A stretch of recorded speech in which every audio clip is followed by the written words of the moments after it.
வாழ்க வையகம், வாழ்க வையகம், வாழ்க வளமுடன். அருளாசன் அருள் தந்தை வேதாத்ரி மகரிஷி அவர்களும் ஒட்டுமொத்த மகான்களும் இறைநிலையும் என்னுள் சூக்குமமாக எழுந்தருளி இன்றைய நாள்காட்டி வரிகளுக்கான கவிவரிகளையும் அதற்கான விளக்கத்தையும் சிறப்பிக்க வேண்டுமாய் சங்கல்பம் மேற்கொள்கிறேன்.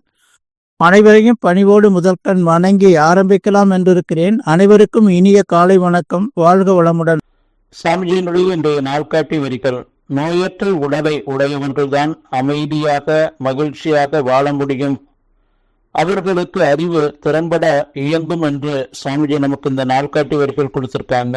இதற்கான கவிதை வரிகள்: மனிதனின் உடலமைப்பு, மதியமைப்பு, மண்ணுலக அமைப்பு மற்ற அனைத்தையும் ஆய்ந்து இனி வகுப்போம் வருத்திட்டம் எங்கும் எவருக்கும் வாழ்க்கையிலே துன்பம் நீங்க. புனித உடல் உடலறிவு சக்தியெல்லாம் பொதுவாக மனிதகுலம் ஒன்று சேர்ந்து கனிவுடனே அவரவர்கள் தேவை தீர்க்கும் கருத்துடனே இத்திட்டம் அமைய வேண்டும் என்று சுவாமிஜி நமக்கு இந்த கவிதை வரிகள் கொடுத்திருக்கிறாரு. மகன் திருமூலர் சொல்லும்போது, உடம்பால் அழியின் உயிரால் அழிவர், திடம்பட மெஞ்ஞானம் சேரவும் மாட்டார், உடம்பை வளர்க்கும் உபாயம் அறிந்து உடம்பை வளர்த்தேன் உயிர் வளர்த்தேனே என்று மகன் திருமூலர் சொல்றாங்க. நாம புரிந்து கொள்ள வேண்டியது என்ன? உடலுக்கும் உயிருக்கும் நட்பு ஏற்பட்ட வாழ்க்கை. உடலுக்கும் உயிருக்கும் நட்பு ஏற்பட்ட நம் உடல்ல ஓடிக்கொண்டிருக்கக்கூடிய இரத்த ஓட்டம், காற்றோட்டம், காந்த ஓட்டம் சீராக இயங்கி கொண்டிருக்கும். அப்போ உடலும் உயிரும் இணைந்து செயல்படக்கூடிய அந்த ஒரு நிலை எப்பவுமே இருந்து கொண்டிருக்கும். உடலுக்கும் உயிருக்கும் பிணக்கு ஏற்பட்ட நோய், உடலுக்கு உயிருக்கும் பிரிவு ஏற்படும் போது அது மரணம் என்று நாம சொல்றோம். இன்றைக்கு தொண்டு மக்கள் எல்லாம் உடல் உழைப்பை கொண்டு வாழ்ந்த காலம் ஒரு காலம். தற்போது விஞ்ஞான வளர்ச்சி அடைந்து விஞ்ஞான கருவிகளை கொண்டு இல்லத்திலும் தொழில் நிறுவனங்களிலும் அலுவலகங்களிலும் எல்லா துறைகளிலுமே விஞ்ஞான கருவிகள் நம்முடைய உடல் உழைப்பை குறைத்து அந்த விஞ்ஞான கருவிகள் எல்லாம் அதிகமான ஒரு உழைப்பை எடுத்துக்கொள்கிறது. நாம மனிதனுடைய உழைப்பு என்பது குறைந்த நிலையில எல்லாருடைய உடலையும் நாம பாதுகாக்க வேண்டிய ஒரு முக்கியத்துவம் இன்றைக்கு இருக்கு. தினந்தோறும் காலையிலிருந்து இரவு வரையில நம்ம 3 வேளை சாப்பிடுறோம். இந்த உடலை ஐயா புடைக்க வைக்கிறோம், வலுவிளக்க வைக்கிறோம், இரவுல உறங்குறோம். காலையில் எழுந்த உடனே இந்த உடலை சுவாமிஜி நமக்கு கொடுத்திருக்கக்கூடிய உடல் உயிர் மனம் அறிவு 4க்கான அந்த எளிய முறையான பயிற்சியை நமக்கு கொடுத்திருக்கிறாங்க.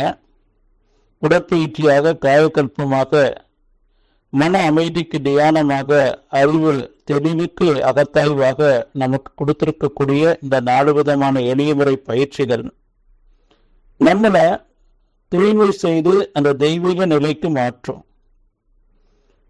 ஒருவேள வருமானம், இன்னைக்கு ஒவ்வொருத்தரும் தன்னுடைய அறிவாட்சி தரத்தால நிறைந்த ஒரு பொருளை சம்பாதிக்கிறாங்க. ஒரு 10 ஆண்டுகள் கூட அவர்களால தன் உடல் ஆரோக்கியத்தோடு வாழ முடியாத ஒரு நிலை இருக்கு. பொருளாதார துறையில அவங்க நிறைவடைகிறாங்க. ஆனா உடல் அவர்களுக்கு பாதிக்குது.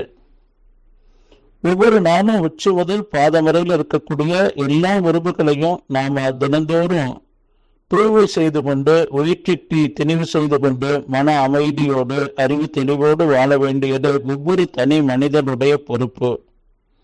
அதற்கான பயிற்சி தான் சுவாமி எளிமைப்படுத்தி மனவளக்கலையில நமக்கு கொடுத்திருக்கிறாங்க. குறிப்பாக உடற்பயிற்சி. 36 ஆண்டுகள் உடல்ல இருக்கக்கூடிய எல்லா கழிவுகளையும் நீக்குவதற்கான எளிய முறையிலான உணர்வு தெரிஞ்சினாலிருந்து குழந்தை பிராயத்திலிருந்து தன்னுடைய இறுதி காலம் வரையிலும் உடலை சுத்தப்படுத்துறதுக்கான எளிய முறை உடற்பயிற்சியை தான் செய்து பார்த்து எளிமைப்படுத்தி பெண்கள், குழந்தைகள், வயோதிகர்கள் எல்லாரும் செய்யக்கூடிய அளவுல ஒரு 36 ஆண்டுகள் தன் உடலை சோதனை களமாக பயன்படுத்தி எளிய முறையிலான உடற்பயிற்சியை நமக்கு வடிவமைத்து கொடுத்திருக்கிறாங்க. இந்த உடற்பயிற்சி தினந்தோறும் செய்து வந்தோம்னா உச்சி முதல் பாதம் வரையில் இருக்கக்கூடிய எல்லா உறவுகள்ல இருக்கக்கூடிய கழிவுகளும் நீங்கி நாம ஆரோக்கியமாக வாழலாம். நாமளும் இந்த பயிற்சியை தினந்தோறும் செய்யணும். அதே போல வாய்ப்பு கிடைக்கும் போதெல்லாம் மற்றவர்களுக்கு இந்த உடற்பயிற்சியை நாம கற்றுக் கொடுக்கணும். அந்த ஒரு எண்ணம் நமக்கு எல்லோருக்கும் வரும். பெரியவங்க சொல்லுவாங்க, நோயற்ற வாழ்வு குறைவற்ற செல்வம் என்று. நாம உடற்பயிற்சி, மற்ற உயிர்நல பயிற்சி, மன அமைதிக்கான தியான பயிற்சி, அறிவு தெளிவுக்கான அகத்தாய்வு பயிற்சி செய்து நாம நம்மை முழுமைப்படுத்திக் கொள்வோம் என்று சொல்லி நன்றியோடு நிறைவு செய்து கொண்ட இன்றைய சிந்தனையை வாழ்க வளமுடன், வாழ்க வளமுடன், வாழ்க வளமுடன்